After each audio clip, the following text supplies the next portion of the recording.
I am pleased to bring before you tonight an update to the county's 2007 to 2027 comprehensive plan.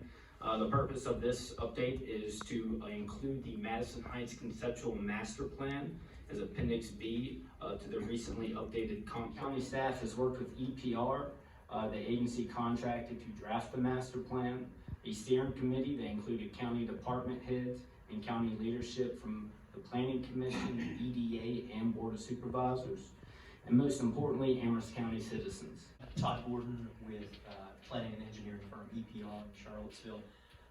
We've been working on this project for approximately 18 months. So you all commissioned this master plan to look at future growth in Madison Heights. There were some goals that were expressed to give Madison Heights a sense of place and destination, to beautify the 29 corridor as it passes through Madison Heights, and to support the local economy and enhance property values. This plan takes into consideration everything from Amelon Road south between 29 Business and 29 Bypass. Project looks at the area in yellow, but also takes a closer look at two areas in blue. First, the Central Virginia Training Center property, which has its own recently completed master plan, as well as the other core area property. That's where you'll find your recently approved Madison Heights Town Center project and some other large vacant tracts. We made community input a big feature of this plan. We conducted several engagement opportunities to try to hear from people what they were looking for in Madison Heights and in the future of the county. There was a survey conducted which asked questions about general needs, vision for the future, goals for the area. There was also an interactive mapping exercise that was available for a couple of months that allowed people to show us where they saw traffic issues, potential new transportation elements, or the area-wide plan, the core area plan, which is specific to the area near the Madison Heights Town Center that I mentioned, and then the implementation plan. The area-wide plan, to begin, includes some economic analysis that looks at growth and residential demand in the Madison Heights area through the year 2045. It also includes the area-wide land use plan. So as an adopted part of the comprehensive plan, this map would serve as an extension and a sort of finer grained future land use map specific to Madison Heights.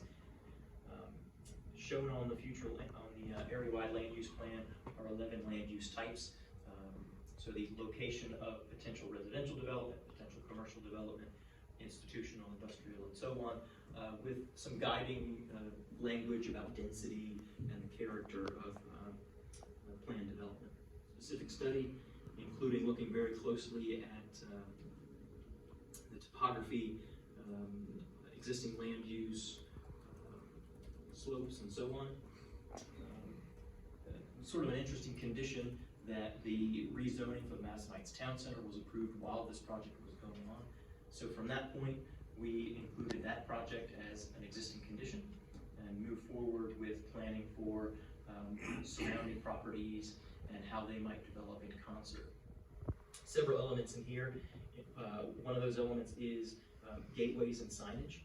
We looked at two gateway locations, one at the north end of the corridor and one at the south end of the corridor, and proposed designs for signage and landscaping to announce Madison Heights as a place and make it clear to those driving through that they have arrived in this location. We also looked at corridor beautification examples for 3 additional sites as example sites where trees and landscaping can be used to improve the appearance and property values in the corridor. Those are shown as illustrated views. To us, this cements the direction of things that we should be looking to do and applications we should be looking to put in place. And it also gives us guidance on land use decisions on when applicants and property owners come to us and they say, what does the county want to see? Not only do we have some policies and procedures in place, but we have maps and future land use. This is conceptual. It's a plan. The free market dictates a lot of what we see, and I think it will continue to do that. I mean, of course, we can put this all on paper, but it's always a fluid situation. I think we all understand that. But certainly the work that went into it was, I commend you all for it. It was a big item to take on.